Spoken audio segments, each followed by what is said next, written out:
weka mate mlangoni, nani niteleze, weka mate mlangoni, nani niteleze, weka mate mlangoni, nani niteleze, weka mate mlangoni, nani niteleze, nirudishe utotoni, unibembeleze, nirudishe utotoni, unibembeleze, weka mate mlangoni, ya misu kwangu nani niteleze, Land Cruiser, weka mate mlangoni, nani niteleze, nirudishe utotoni, unibembeleze.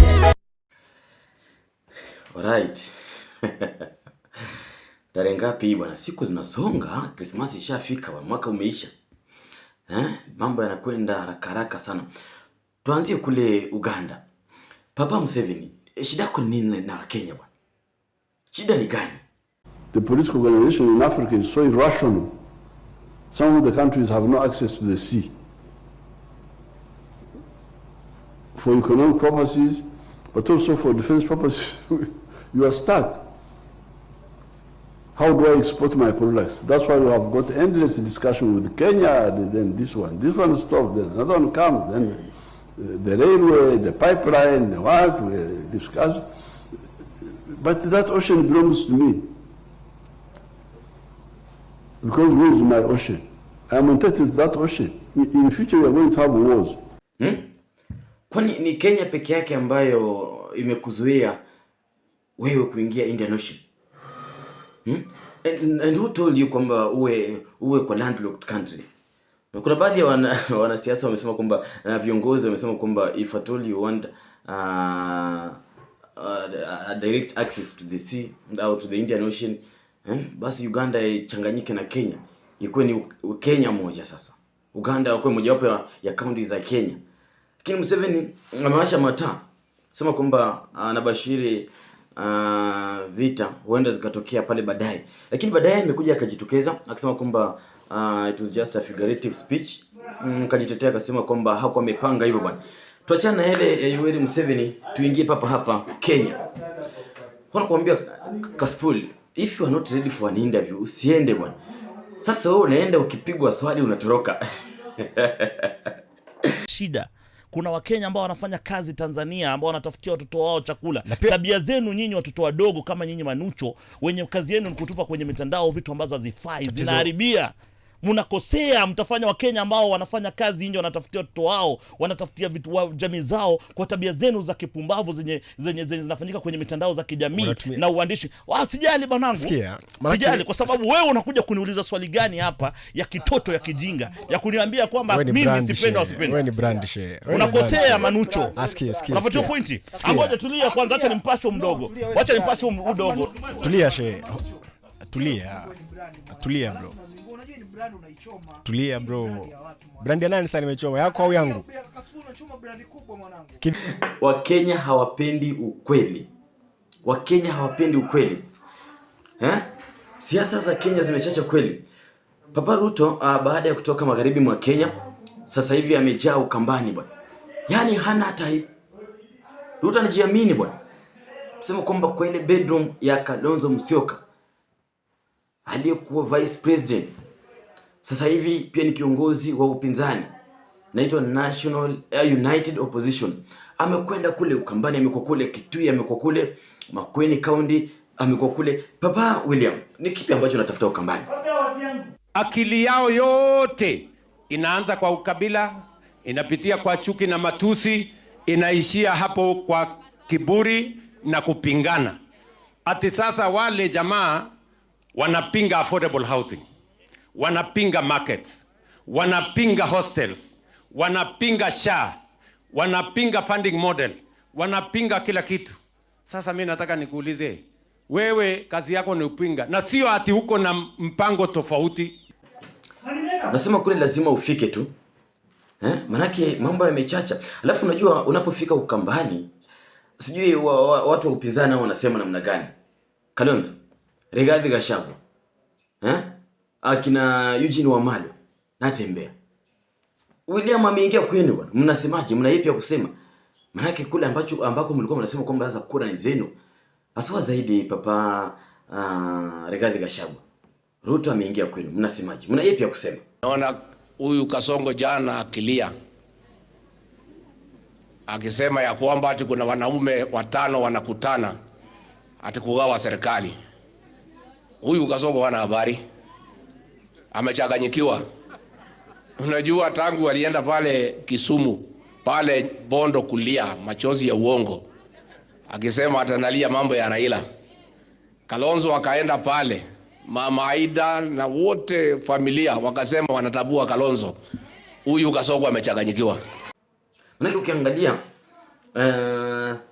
naibu wa rais anaamini kwamba mara hii time has come and he has to show Ruto that indeed is the one who made him the president last election.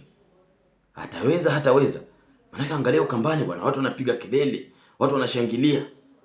Mambo yanakwenda namna gani? Na hii ndio sababu labda rais huambia hawana akili au inakwenda namna gani? Hawa watu wengine hawana mpango, msipoteze na we cannot hand over to people hawana mpango. Ati mpango yao Ruto must go. Sasa Ruto must go itakusaidia na nini? Hujui vile vijana wetu watapata kazi, hujui vile kilimo itaendelea, hujui vile watoto watasoma, huna mpango ya ajira ya vijana. You have no plan to do anything. Alafu unataka tu kutupigisha story. Ni mtakubali hii story ya hao watu ambao hawana mpango yoyote. Ati kazi yao kubwa ni ukabila. Shares, sijui ya nani, sijui chuki, sijui kisirani. Hata mkiwaangalia wakiongea, wanaongea na kisirani mingi sana. Ni kama sijui nani aliwakosea. Na kama wako na kisirani na mimi, wawachane na Wakenya wakuje tukutane kando huko. Kama namna gani? Nitawamalizia pale kando. Wao watu Tuachane kwanza na rais. Naibu wa rais, unasemaje kuhusiana na hao watu wanapoongea mabaya kuhusu rais? Manake lazima kazi yako moja kuu ni kumtetea rais. Unasemaje? Mimi my friend, Mungu amenisaidia na hii siasa ni siasa ya ujinga ambao tunaleta hapa Central Kenya. Siasa ya vitisho. Siasa hakuna maendeleo, ni vitisho na kuangaisha watu. Kumba hawana akili?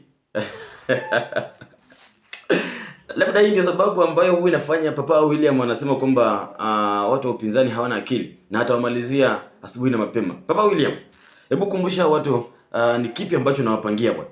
Hebu wakumbushe tu. Mwambieni Ruto amefika, amesema Ukambani inatoka upinzani inaenda kwa serikali. Mutawaeleza ya kwamba upinzani mmechoka nayo ama mnataka kuendelea kukaa upinzani? Na nyinyi mimi nataka niwaulize. Siasa achana nayo bwana. Siasa usiweke kwa roho. Weka hapa. Mimi wanakuambia siasa wachana nayo. Maana ukiangalia kule Mombasa, moto pasi. Kule moto umeaka. Wana ODM wamewasha mataa.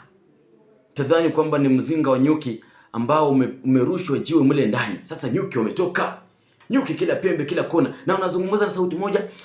Unashangaa ni kipi ambacho kinaendelea kule ODM. Manake Ida Odinga anasema kwamba kuna baadhi ya wanachama ambao mchana wako pamoja lakini usiku wako boardroom wanapiga gumzo, wanazungumza jinsi ya kuuza chama. Ida Odinga, ni nani hao ambao unahisi kwamba au ni yepi? Labda tuambie kipi ambacho unahisi kinaendelea upande wa pili wa studio, behind the scene. Mchana mko pamoja, usiku mambo mengine yanaendelea. Tueleze. People get confused and they act in strange ways. Lakini if anyone is thinking like that, wajue kwamba ODM inajenga na hatuna mchezo. ODM si chama kilichojazaliwa kama siri. Nasikia kuna wengine ambao wanatembea nasi mchana lakini usiku wanajaribu kuuza hii chama. Haiwezekani. ODM was not born in a bedroom. It was not made in a bedroom. So its future will not be discussed as pillow talk. It has been the heartbeat of the Kenyan people for 20 years. ODM was born from protest. It was raised in resistance. And the people of ODM have time and time again bled, sweat, and shed tears for this country called Kenya.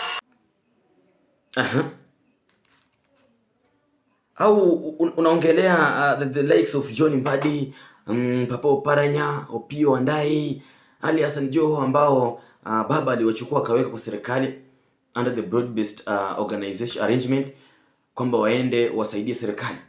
Na nimeona pia wametoa mwakilishi wao Hassan Joho, anavyozungumza utadhani kwamba wanavuta kamba kuleta kwao, manake mambo yakienda jinsi ambavyo wana ODM wengine wanataka yaende, huenda hawa wakapoteza kazi. Hassan Joho, kulingana na maneno ambayo yanasemwa, wewe ungewashauri vipi wana ODM? Manake kitambo ulikuwa mojawapo ya hawa wana ODM, sasa hivi unaweza washauri vipi? Samad party deputy party leader, you are in leadership today.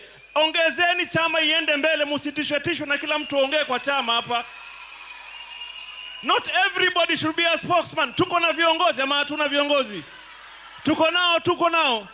Si waongee hawa. Ukiangalia Gladwell ni mtu wa kutishwa. Dr. Uburu ni mtu wa kutishwa. Sasa wewe nani uongee kama hawa hawajaongea? Imebidi watume Papa Hassan Joho aweze kuwatetea. Manake ukiangalia pia na Sifuna ambaye ndiye katibu mkuu Edwin Sifuna amesema heri nife. Sifuna, huu kali ambao unakuja nao, kuna wakati mzee alisema kwamba whenever Sifuna is speaking anaongea kwa niaba ya chama, lakini wakati mwingine Sifuna hapana kuwa chungu sana.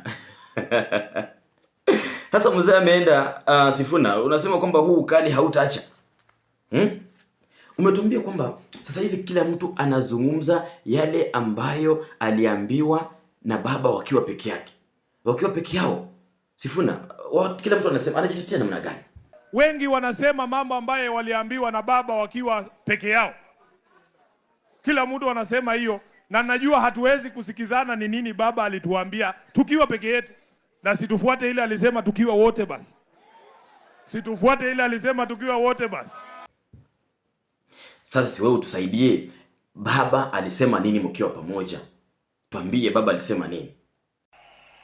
Baba Raila Amolo Odinga alizungumza wazi mbele ya nchi nzima tarehe 22 mwezi uliopita mbele ya hawa wabunge katika hoteli ya Agile pale Nairobi. Baba aliongea kwa kinywa chake mwenyewe, na waomba viongozi msiingize maneno kwa mdomo ya mtu ambaye amelala. Alisema yeye mwenyewe, akasema kama chama lazima tujiandae kwa ajili ya uchaguzi wa mwaka 2027. Na wale ambao wanaeneza mambo mengine hapa, baba alisema who has told you? Who has told you? Who has told you? Kwa hivyo sisi tutafuata the last standing instruction ya baba ambaye alitoa chini ya siku 23 ambazo zimepita kabla afariki. Hivyo ndio baba alisema mkiwa pamoja wote wakati wa tarehe ngapi? Ametueleza. Sasa labda hii ndio sababu inafanya Papa Orengo anakuwa mkali hivi. Manake Orengo amemeza pilipili bwana. Sema kwamba haogopi mtu. Orengo, shida ni nini? People in the party, they are behaving as if ODM is the one that needs Ruto. Is Ruto that needs ODM?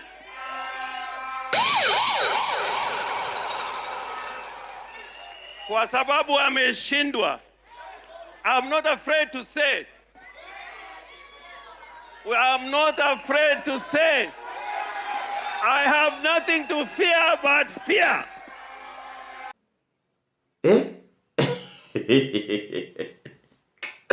Hiyo ni siasa bwana, siasa wachana nayo. Mambo ya siasa. Yaani juzi tu wakizika Raila sema kwamba tuko pamoja, hatutakusahau kwa yale ambayo umefanyia, giving him a state funeral, mambo namna hii. Papa William akajitia nguvu, akajua kwamba hapa sasa nimeweza. I was one of the ODM members, I'm the founder members, and if at all I win, I knew Baba has won because I'm his student and I have to be the best.